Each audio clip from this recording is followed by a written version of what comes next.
Buenas noches, queridos amigos de Popular Televisión. En su casa de nuevo un miércoles más nos invitamos a entrar a través de su televisor en sus hogares para compartir con ustedes esta media hora de tertulia, un nuevo programa de Vidas con Luz. Nuestro invitado de esta noche es un joven cartagenero. Un joven cartagenero que trabaja en la parroquia, no en su Cartagena natal, pero muy cerca, en Santiago de la Ribera. Y desde allí, con sus inquietudes, pues nos va a ir descubriendo pues el mundo de un joven que busca y que en continua necesidad de encontrar al Dios del amor. Muy buenas noches. Buenas noches. Omar Villar. Omar Villar. Muy bien, pues cartagenero. Sí, bueno, no he tenido mucho tiempo de sentirme cartagenero, pero sí. ¿Por qué en Cartagena? Porque tú dices he vivido en varios lugares. Bueno, mi padre es militar, así que pues casi por casualidad, porque en ese tiempo mis padres estaban en Canarias, pero mi tía me parece que iba a dar a luz o a casarse, y bueno, y mi madre tuvo que venir, y como ya era embarazo que no podía volver por el tema del avión, la presión y tal, pues me tocó Cartagena. O sea, naciste en Cartagena por tu madre y tu padre estaba en Canarias. Sí, pero todo el mundo decía que yo tenía una hora menor igualmente. Tenías una hora menos. Sí. ¿Y dónde has vivido? Por las cuestiones laborales de tu padre has vivido en varios lugares, ¿no? En la infancia primera. Sí, pues he vivido, bueno, yo no me acuerdo de Canarias, estuvimos en Canarias, Barcelona, Almería, Cádiz, y ya por los últimos 13 años o 14 años, ya aquí. Aunque la verdad es que llevo muchos años diciendo que llevo 10, ya me paró el reloj en algún momento. Eso es bueno, no querer cumplir, hasta cierto punto, sin llegar al complejo Peter Pan, pero bueno, es verdad que nos quedamos atrás. Muy bien, yo te definía un poquito como inquieto y como en búsqueda. ¿Por qué digo yo eso? A ver, ¿por qué? No sé, tú sabes lo que lo dices. Pues a ver, no sé, yo... si yo me remontara a mi primera vivencia de fe, pues sería difícil, ¿no? Porque es algo que siempre ha estado en mí. Yo recuerdo... Bueno, tengo muy mala memoria, eso hay que decirlo. Pero sí que recuerdo que ya casi pues, en Barcelona ya daba yo la catequesis de primera comunión y tal. Y ya, bueno, pues, se notaba ahí cierta búsqueda. Y ya luego creo que fue, no sé si fue en Cádiz, yo me levantaba por la mañana y me iba a misa. Nadie de mi familia iba a misa de forma, digamos, más estable. Pero yo muchas veces iba a misa, otras veces la verdad es que ahí estaba yo un poco rebeldón. Y cuando se iba el cura, entonces yo entraba a rezar. O sea, ibas a la iglesia cuando acababa la misa. Sí, cuando todo el mundo salía yo entraba. Y eso es algo que se ha mantenido en el tiempo. Y me ha llevado por lugares muy diferentes, ¿no? Hasta hace no muchos años no me había dado cuenta de la influencia que había tenido en mí el hecho de haber estudiado en jesuitinas, en Almería. Bueno, algo que yo tenía integrado, muy normal, creía que no había tenido, o sea, lo recordaba con cariño, pero bueno, tuve serial dudas de mi vocación como jesuita, mucho después, y al recordar un poco de dónde viene esto, pues digo, anda, esto puede ser que hay una semilla ahí escondida. Sí, muchas veces no sabemos de dónde, pero todo lo que hemos recibido desde pequeño, puede ser la familia, puede ser en el propio colegio, pues luego va saliendo adelante en la experiencia de vida. Sí. Y quizá pues eso ha sido pues en parte una lucha continua, ¿no? Por saber qué quería o qué quiere Dios de mí, porque estoy todavía en la lucha continua. A veces con conflictos fuertes, bueno, entre mi rebeldía, su insistencia, etcétera.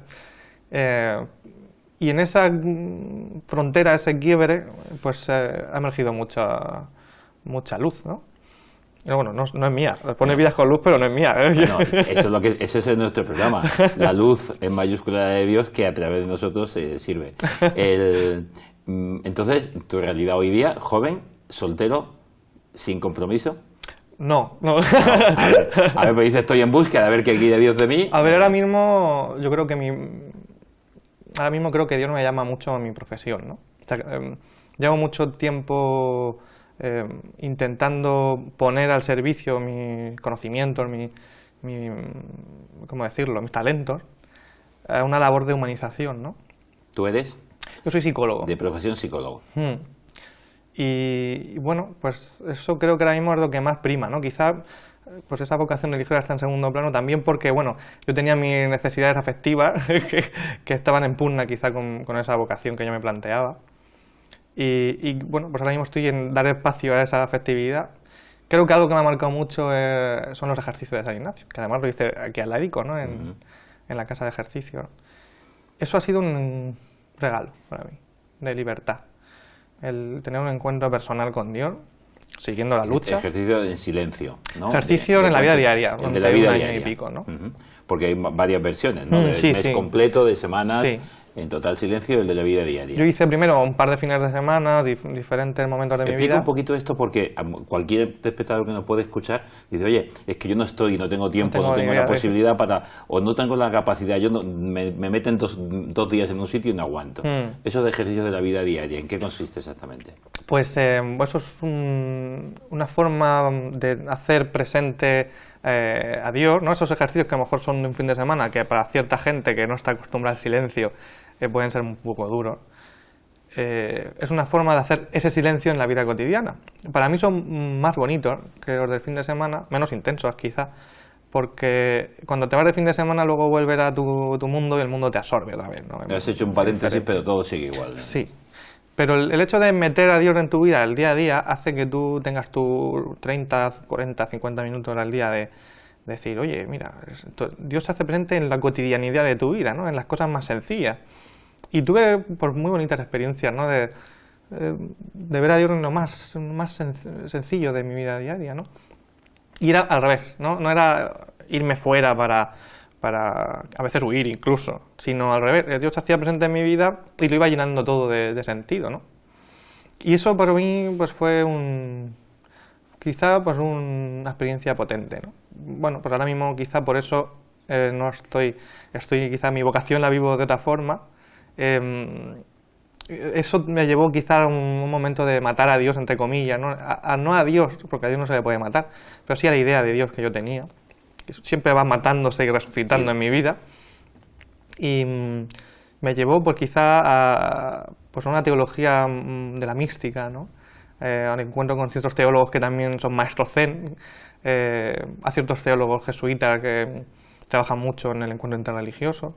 Eso me llamó mucho la atención y ahora mismo pues estoy, bueno, hace poco que estuve en Nepal, de hecho, por esa búsqueda en donde por a lo mejor conocer el budismo y conocer el hinduismo me ayudan a entender aún más el cristianismo, ¿no? Es muy bonito, porque da mucha pena ver cómo la gente se mata en nombre de Dios, que no sé qué Dios será ese, porque desde luego no es el mío. Bueno, hace poco el Papa ha sido muy tajante, sí. Muy tajante.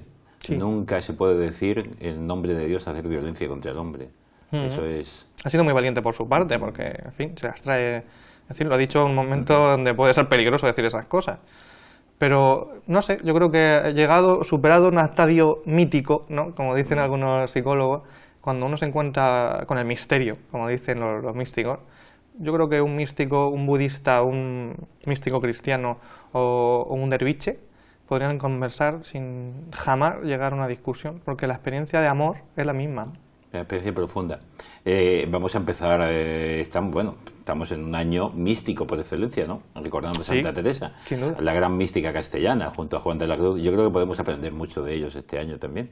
Bueno, es que eso es lo que nos hace falta, ¿no? Yo creo que nos hace falta mucho recuperar esa dimensión. Los místicos han sido grandes incomprendidos dentro de la Iglesia, ¿no? Muchas veces incluso, con peligro. Yo creo que hace falta recuperar eso porque... Bueno, hemos perdido de alguna forma una espiritualidad, porque se han corsetado, ¿no? Por herencia de la Edad Media, herencia de una dictadura, y bueno, pues creo que hoy en día hace falta recuperar la presencia de Dios personal, ¿no? Es decir, tú y yo tomamos café, tú y yo estamos viviendo. Eso se ha perdido muchísimo, ¿no? Y creo que España tiene mucho que decir ahí porque tiene grandes místicos, y tiene una universidad de la mística, eso no está quizá en el resto del mundo. Pues habrá que recuperarlo este año de un modo muy especial. ¿Y cómo desde la psicología, si quieres desde la educación, que también es un tema que te apasiona, o desde la propia catequesis que colaboras en tu parroquia con adolescentes, cómo llevar al adolescente que está en su videoconsola, en su móvil o en su iPad, a la mística, al encuentro con Dios? Es una buena pregunta. Pues mira, yo estoy ahora trabajando en un documento que se llama Hacia la pastoral del café, ¿no? Yo creo que a mí me ha subido la tensión por esta idea, quizá. Porque mis últimos años se han dedicado al encuentro yo de este Dios tan personal, ¿no? Que continuamente me dice arre y me lleva a los lugares más extraños. quizá hacer una pastoral de frontera, ellos con lo que palabra con la que me identifico y que me encanta que ahora el Papa la recupera, ¿no? Hay que salir. El diálogo a las periferias y a las fronteras. A las periferias. Y ahí yo me identifico un montón. A veces yo me derivo muy bien con los no creyentes, porque yo siempre digo que doy catequesis, sí, pero las mejores catequesis las he dado de noche, fuera de la salón parroquial, fuera de la parroquia, ¿no? Al joven lo que tengo muy claro es que no se le puede embaucar. Y yo creo que eso lo hacemos mucho, ¿no? El catequista dice una cosa que no hace. Los padres hacemos lo mismo muchas veces. Bueno, hacen, me pongo yo paternalista. Yo creo que la catequesis no pasa por la hora de la catequesis, que es fundamental para bueno, pues dar un contenido que es importante que ellos tengan. Pero yo tengo claro que a la semana siguiente tú le preguntas al chaval que lleva toda la semana en el instituto y sale el viernes por la tarde, por ejemplo en mi parroquia, y va encima una catequesis, que lo que tiene el cerebro ya para desconectar, no se acuerdan de nada muchas veces. Sí, incluso hay niños o adolescentes que llaman al catequista maestro. Eso, bueno, pues están todavía, que yo siempre digo, por favor. Están todavía, esto es otra cosa. Sí. Por eso mi catequesis, lo que yo entiendo por catequesis, está fuera de la catequesis, ¿no? Es decir, mi catequesis es el tiempo antes de que ellos entran en la catequesis, el abrazo, el beso, el café, el llamarme cuando tienen un problema adolescente por de amores y desamores, es un acompañamiento, que además el Papa ahora con la Evangelii Gaudium me ha gustado mucho, tiene una parte que dice eso, de acompañar. Para mí, la única forma, quizá, en el siglo XXI, de recuperar el cristianismo en un joven, pasa por dos sitios.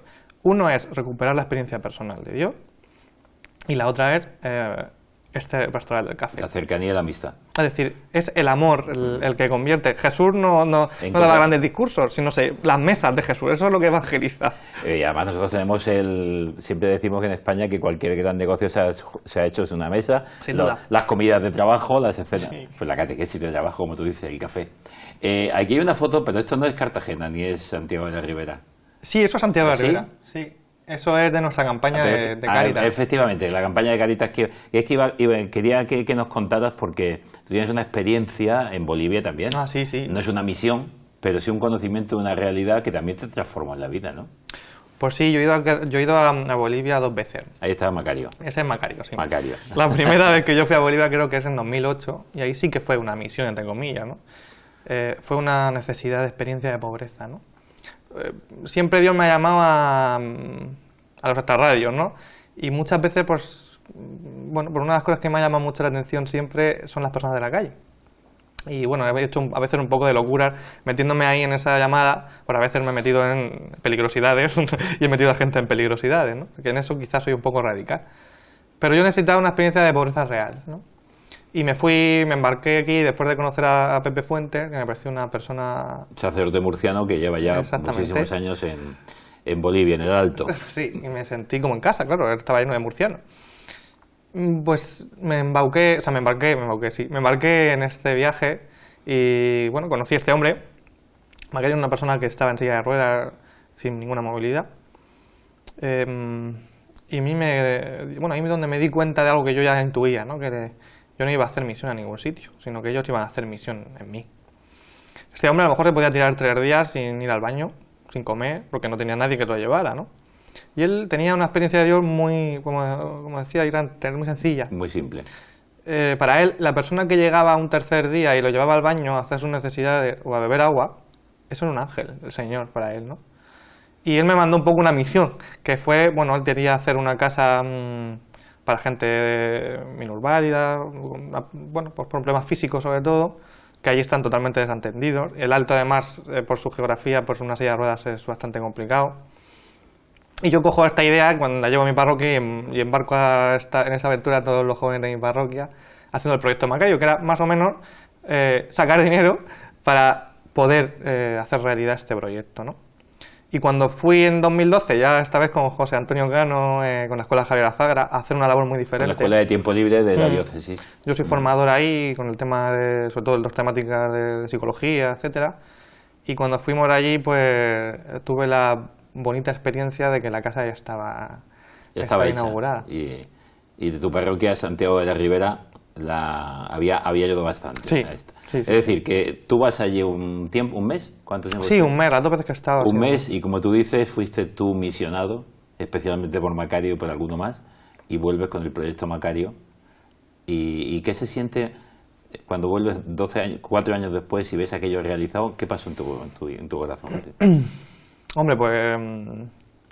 ¿qué voy a decir? Pues me sentí muy pequeño. Me sentí muy pequeño, primero porque tenía claro que eso no era obra mía, ¿no? Eso ha sido de mucha gente y mucho más pequeña de lo que se imaginaba al principio. Quizás, bueno, pues tuvimos que reducir la historia. Pero el poder servir de forma... Bueno, me sentí instrumento, ¿no? Pues es lo que tú decías, reflejar la luz. Un poco lunático, ¿no? Refleja la luz del sol. Y vosotros que estáis ahí en la ribera, bueno, en verano la parroquia se transforma, ¿no? Sí. Pero me imagino que durante todo el año pues hay un trabajo serio también en la Cáritas, en la parroquia. ¿Qué proyectos habéis hecho también allí con los jóvenes? ¿Cómo movéis en el día a día? Pues a ver, para mí mi parroquia es una bendición, porque tiene un párroco que es un máquina, ¿no? Es decir, no conozco a nadie que sepa hacer pastoral juvenil como lo hace mi párroco Juan Pedro, ¿no? A veces era a base de leche, ¿no? Pero es para mí un ejemplo del Concilio Vaticano II el delegar en el laico una responsabilidad real, ¿no? Aquí creo que pecamos mucho todavía de paternalismo, ¿no? En las parroquias, el cura es el padre y los niños todavía tienen que darles de mamar, no han aprendido a andar.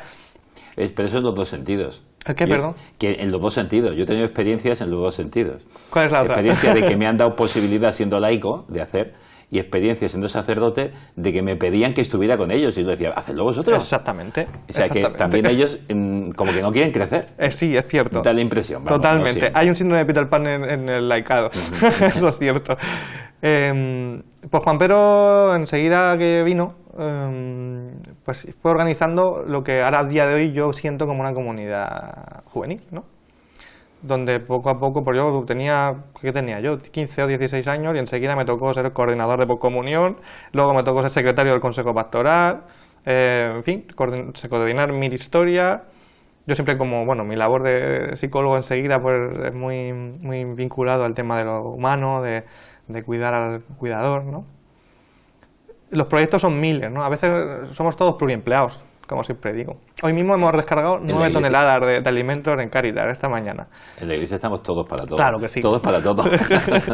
Y eso de decir, siempre somos los mismos, pues somos los que estamos. Totalmente. A veces es un poco difícil y está el síndrome del burnout ese, ¿no? Es difícil a veces hacer bueno, como decía el señor, ¿no? Bueno, hay mucha mies y los roles son pocos trabajadores. A veces es un poco difícil, pero bueno, pues se crea esta hermandad. Y aquí tenéis familia. ¿Dónde es? ¿En Madrid? Sí, esto es en Madrid. Esto es en la JMJ. Con la parroquia, ¿no? Sí, con nuestros compañeros que vinieron en la orilla de la diócesis, que fueron como... ¿Tuvisteis allí acogida a grupos? Sí. ¿De dónde de Bosnia y Herzegovina. Y hay que decir Bosnia y Herzegovina. Es muy importante.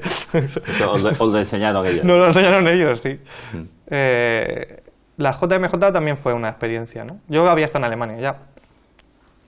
Pero me fui quizá a la JMJ es muy dura físicamente, ¿no? De hecho, yo cuando terminé la JMJ me tuve que ir de la parroquia un tiempo, no dejar las cosas, sino pedí un mes de retiro espiritual y me tuve que ir porque físicamente estaba destrozado y mentalmente también. La labor de coordinación fue brutal, descomunal.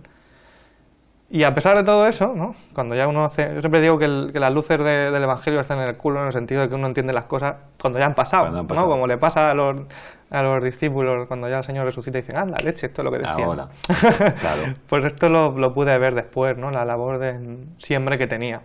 Pero sí que es verdad que escribí un artículo, ¿no? Sobre la JMJ cuando acabó, porque bueno, yo eché de menos quizá por mi obsesión, ¿no? Compromiso social, ¿no? De la JMJ.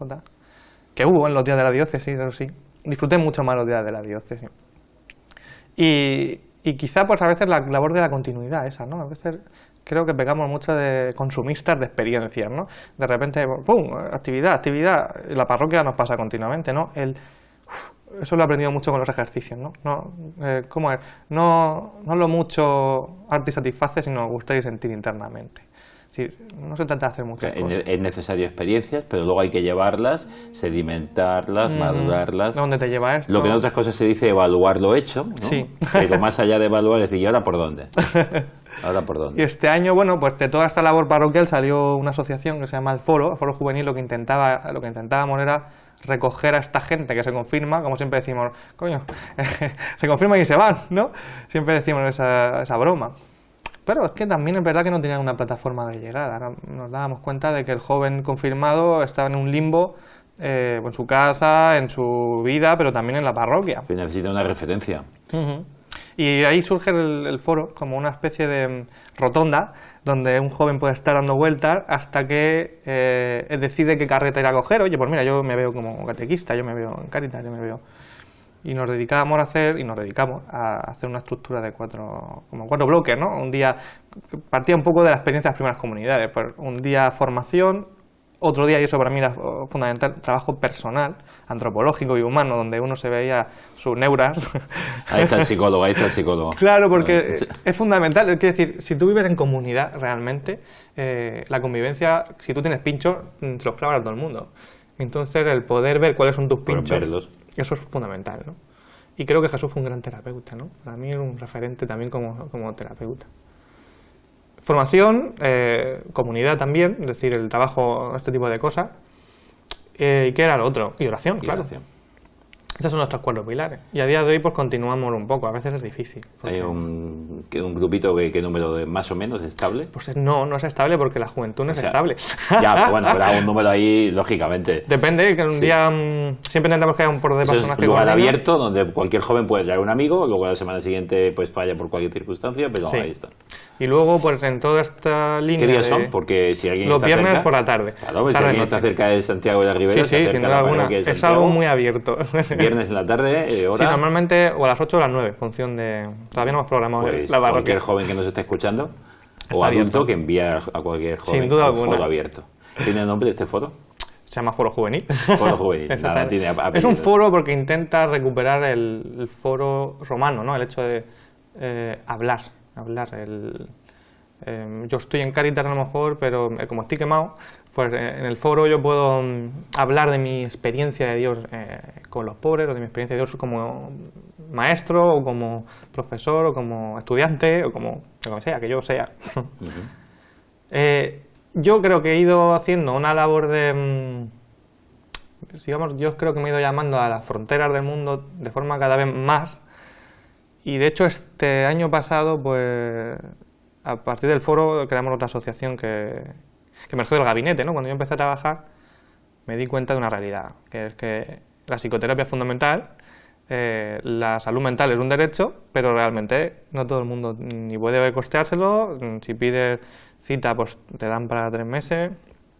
Entonces, pues de ahí salió otra necesidad donde de nuevo me dijo, tú has estudiado, te has tenido la posibilidad de tener estos conocimientos, para ti es una vocación esto, ¿y ahora qué haces con todo esto? Ahora ¿no? ponerlo a servicio. Y ahora estamos, pues eso, una asociación nueva que lo que busca es, tiene una gran labor de espiritualidad, ¿no? En el mundo, de humanización. De hecho se llama Kairos para la humanización social, ¿no? Hacer humano las instituciones, la sociedad, la educación, pero con un marcado componente espiritual no religioso. ¿Por qué lo de no religioso? Porque queremos que sea abierto también a... Queremos que cualquier persona... Lugar de encuentro. Sí, cualquier persona que diga... Mira, lo pasa continuamente con los jóvenes. A mí, en la patata, como lo digo, hay algo que me grita, pero en la iglesia ahora mismo me siento mal o no sé qué, Eso para mí es una puerta de aterrizaje donde uno dice, bueno, cuidado, que ya estamos juzgando. Pueden que estás juzgando, puede ser a lo mejor la iglesia concreta, esta o aquella o esta persona, o puedo ser yo. Exactamente. Y entonces aquí puedo expresarlo y tengo la experiencia de otros que me ayudan. Exactamente, es un encuentro, ellos no lo saben, ¿no? Pues es un encuentro con Dios muchas veces, a través del encuentro con el otro, ¿no? El año pasado trabajamos con adolescentes heridos de la vida, ¿no? Con una gran labor de trabajo emocional con ellos, y este año pues acabamos de trabajar, bueno, de firmar, entre comillas, un convenio con el Hospital de los Arcos para hacer acompañamiento en cuidados paliativos, ¿no? Para mí el tema de la muerte está continuamente presente y claro, lógicamente, pues en mi, de alguna forma en mi trabajo, la muerte para mí es fundamental, ¿no? es aquella maestra que te dice, espabila. Que ¿Te has esto... encontrado en tu tarea como psicólogo, lleva mucho tiempo ejerciendo? Pues mira, como psicólogo dado de alta, llevo 1 año y medio, ¿no? Como terapeuta de personas, en el sentido de acompañamiento emocional, pues creo que llevo quizá antes de empezar la carrera, muchos ¿no? años. Porque la parroquia me ha dado esa ¿Te has encontrado libertad. alguna experiencia muy llamativa que te ha impactado y te ha hecho trabajar y buscar? Sería imposible de escoger una, porque cuando uno tiene... Creo que los terapeutas y los curas tienen 2 cosas en común, ¿no? Una es el espacio sagrado, que permite que la persona se abra, y otro es el espacio sagrado en el que uno entra, ¿no? Que es el corazón humano, corazón ¿no? del otro. Yo tengo la misma... La conciencia o el corazón de la persona. Exactamente, mi confesionario, mi consulta, donde ellos saben que todo lo que digan es secreto, ¿no? Igual que en un confesionario todo lo que se dice es secreto, y por eso la gente puede confiar. Y cuando uno abre el corazón, cuando uno incluso se atreve a enfrentarse a lo más oscuro de sí mismo, ¿no? De ahí emerge la luz, ¿no? El poder poner nombre y palabra a las cosas que más asustan, de ahí sale la fuerza para ser una persona nueva, ¿no? Una conversión. ¿Y ha habido en esto que dices un feedback con tu párroco? Es decir, ¿te ha enviado él a alguien y tú le has enviado a él a alguien? Sí. ¿En los dos sentidos? Sí.